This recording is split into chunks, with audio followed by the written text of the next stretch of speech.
The Year to Their podcast, it's time to start the show. Be sure to hold on tight, here we go. Exploring all the different Disney destinations. Year to Their, it's time to start the fun. Hello everybody and welcome to this week's Ear to Their podcast, Walt Disney World Word of the Week.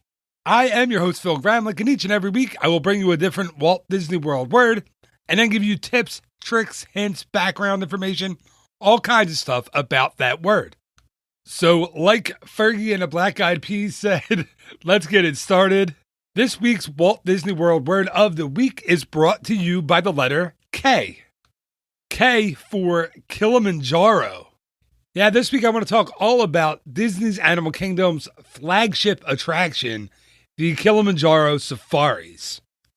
This attraction opened on April 22nd of 1998. That was opening day of Disney's Animal Kingdom. But the origins and the idea for this attraction go way, way back to Walt Disney himself.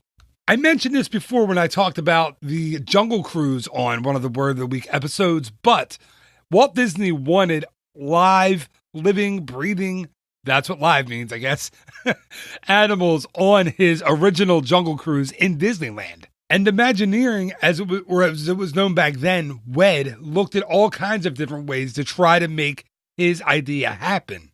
But eventually it was realized that, listen, they're wild animals. They're going to be moving around on their own. It's going to be difficult for the guests to see them. Plus, somebody in the legal department probably said, hey, Walt, they're wild animals. You're going to be putting thousands of guests through there an hour. Maybe we should have audio animatronic animals instead. So the Jungle Cruise in Disneyland and eventually Walt Disney World was built with the audio and animatronic animals. But that idea, just like a ton of really good ideas in Disney and within the company, never really died. So when Imagineering started designing Animal Kingdom in the late 90s, they decided that a live animal attraction had to be included in the park. So after all those years, 40 plus years, Walt Disney's vision was finally realized in one of the theme parks. So yeah, a good idea in the Disney company never dies, especially when it comes from the founder of the company, Walt Disney himself. Okay, now before I go any further in talking about Kilimanjaro Safaris, I have to tell you that I had some help this week. You see, I thought I knew a lot about this attraction, but I have a friend of mine who, let's just say, knows everything about this attraction. So a lot of the information I'm going to give you on this episode is stuff that you probably won't find online or you probably won't find on other podcasts. I mean, I'm just saying, this is why you're here. This is why you're listening. This is why you tune in, because I am the best podcast. I can't even get that out. I can't even say that with a straight face. Okay. But it is information that you probably won't get somewhere else. All right. So as I said, Kilimanjaro Safaris opened on April 22nd, 1998. And not only was it the largest attraction by area that Disney had ever built, this attraction is also larger than most theme parks. I mean, listen to this. The safari takes up 110 acres. That's astounding. Where the Magic Kingdom is only 107 acres. So comfortably, the Magic Kingdom could fit inside Kilimanjaro Safaris. Now, if you rode the attraction back in 1998 or in the following 14 years, you would have had a different experience that you'll have in 2017. In the old storyline, there was a game warden named Wilson Matua, whose accent I loved, but I won't try to attempt to do on this show. And his assistant, Miss Jobson, I said that with my best African accent right there, were flying in a plane overhead of the animal reserve where your safari vehicle was driving around. So as you drove around, as you made your way through the sections of the attraction, Warden Matua and Miss Jobson would tell you about the animals that you were seeing, and they would warn you about poaching in the area and how big of a problem it had become on the reserve. So toward the end of the attraction, Wilson Matua would find the poachers. He would spot them from the air, and he would ask if you would help flush them out toward the edge of the reserve so they could be captured. Your safari driver, whose call sign was Simba 1, would then ask if you, because you're already a willing participant in this safari, would be willing to chase down the poachers. Of course, you were all encouraged to say, yeah, so you would chase down the poachers, eventually catching them and finding their Jeep kind of crashed on the side of the road with a cast member with a gun holding it on the poachers and an audio animatronic, Little Red, in a truck. Your safari driver would then ask the cast member with the gun how Little Red was doing, and the cast member would always answer, Little Red is okay. Now that whole storyline was taken out completely in 2012, and the entire ending of the attraction was changed so a new animal exhibit could be put in that area. So no more Little Red, no more Big Red, no more poachers, no more Wilson Matua, no airplane flying overhead, none of that stuff. That was all taken out. The new finale that was put in there in 2012 was the zebra finale, and unfortunately, that didn't last very long. The zebras were constantly spooked. They didn't do well in that finale area, so they eventually replaced them with a different animal. So now that it's missing that poacher storyline that was actually kind of created by Michael Eisner, the attraction focuses much more on the conservation of animals and has more animals that you can see along the way.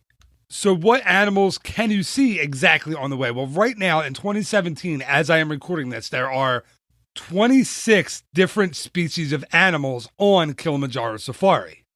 Okay, and here you go. I'm going to give you all 26 in order of appearance on the attraction. You ready? Hold on to your wigs and keys. Here we go. You will see in order okapi, yellowback dikers, black rhino, yellow-billed stork, saddle-billed stork, bongo, scimitar horned oryx, sable antelope, Maasai giraffe, reticulate giraffe, painted dogs, hyena, hippopotamus, hippopotami, is it hippopotamuses or I don't know.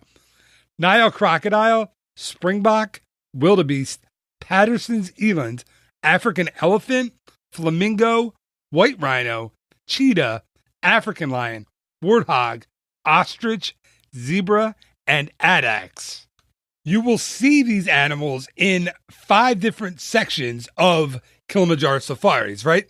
The sections are the Ituri Forest that have the black rhino, the diker, the bongos, the Safi River, which have the hippopotamus and the crocs, the Wet Savannah, which have giraffe, wildebeest, hyenas, etc., the East Savannah, which has the cheetahs and white rhinos and the lions, and the Megadi Glen, which is formerly where the poachers were, but are now where the addax are. These sections are all separated, and you may have seen these, by chains on the ground to keep the animals from going in and out of their designated areas.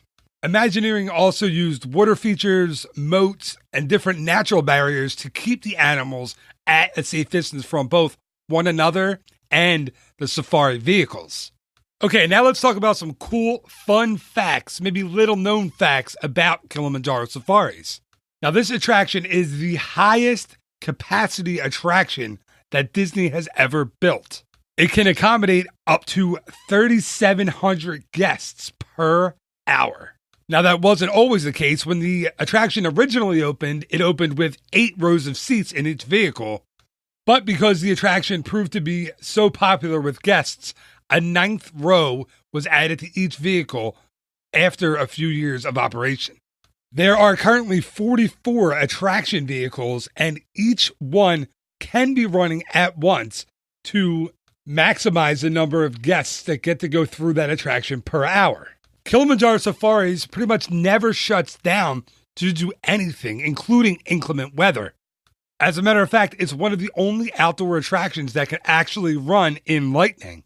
This is due to the fact that each vehicle was built with something called a Faraday cage, which is an enclosure that can block electromagnetic fields. This technology was invented by Michael Faraday in 1836, and now I am thinking about Lost and Daniel Faraday, and I'll be thinking about that the rest of the day. Another fun fact that you may have heard somewhere else is that each and every night, Disney uses a bunch of different cues or sound cues, and the animals will hear these cues and return to their indoor pens.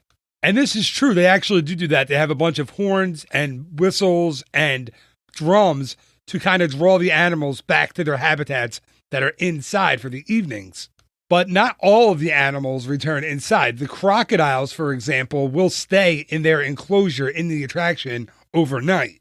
And speaking of the crocodiles, there are also a couple of fun facts about the crocodiles that I want to mention. First, the crocodiles in the exhibit are all male. And Disney's Animal Kingdom has the largest collection of male crocodiles of any ACA certified zoo. I know. We talk about all the time how Disney's Animal Kingdom is not a zoo, but it is certified by the American Zoological Association as being one of the top zoos in the nation. So the reason that they are all male crocodiles in that enclosure is because if you were to introduce even one female to that enclosure, there would be constant fights and battles for dominance for that female. As a matter of fact, there are already fights and already battles for dominance in that enclosure. On several occasions, the crocodiles have lost limbs due to fights with each other. So on your next ride through, try to take a closer look at those crocodiles you're looking at. You will more than likely notice more than one missing a limb or two. So I guess it's a crocodile eat crocodile world out there. That is a horrible, horrible joke. Okay, I'm leaving it in because it was that bad. Okay, and on to my favorite and the craziest fun fact of the history of Kilimanjaro safaris. Back in 1998, when Disney Imagineering was running this attraction for previews, there was a very different, very graphic scene that was included in the attraction. As I mentioned earlier in this episode, there was the element of Big Red and Little Red, the African elephants that were being hunted by poachers originally on this attraction. Well, during the preview days, the poachers actually caught up with Big Red. And if you're listening with a child right now, you may want to, earmuff it because this is kind of insane that this would be in an actual Disney attraction. But after the poachers, in the storyline, not in real life, but after the poachers caught Big Red, they killed Big Red and took her tusks. So as a guest aboard the vehicle, you would have come upon Big Red's kind of dead, gross, bloody body lying in the grass on the side of the road. So as you may have thought, that didn't go over so well with the guests that were previewing the attraction. So pretty quickly, the higher-ups at Walt Disney World got the message. They removed the carcass of Big Red from the attraction.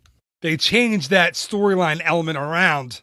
And the majority of people, like 99.9% of guests who have gone through that attraction, never got to see dead Big Red on the side of the road.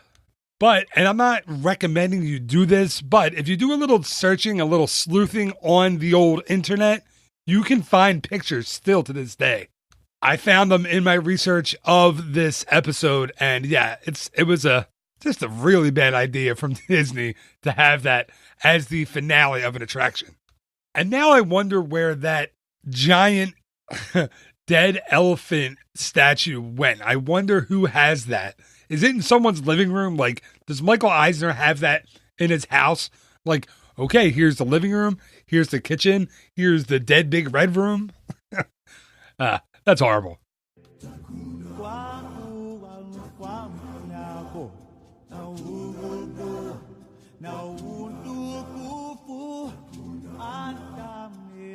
And that is going to do it for this week's Eat or There podcast, Walt Disney World Word of the Week. As always, thank you so much for listening. It is greatly appreciated. This one was a really, really fun one to do. So thanks again to my Disney Animal Kingdom insider and friend. If you are listening to this episode, you know who you are. And I hope it's not you who has the dead big red statue. All right. Again, thank you so much for listening. And if you did enjoy this episode, all I ask is that you tell someone about it. Word of mouth really is the best way for this show to get out there. So please tell your friends, tell your family, tell your aunt, tell your uncle, tell someone.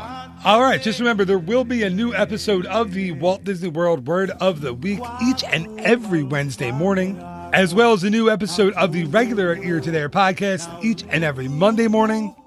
So until next time, thank you again so much for listening. Have a great week. Bye-bye.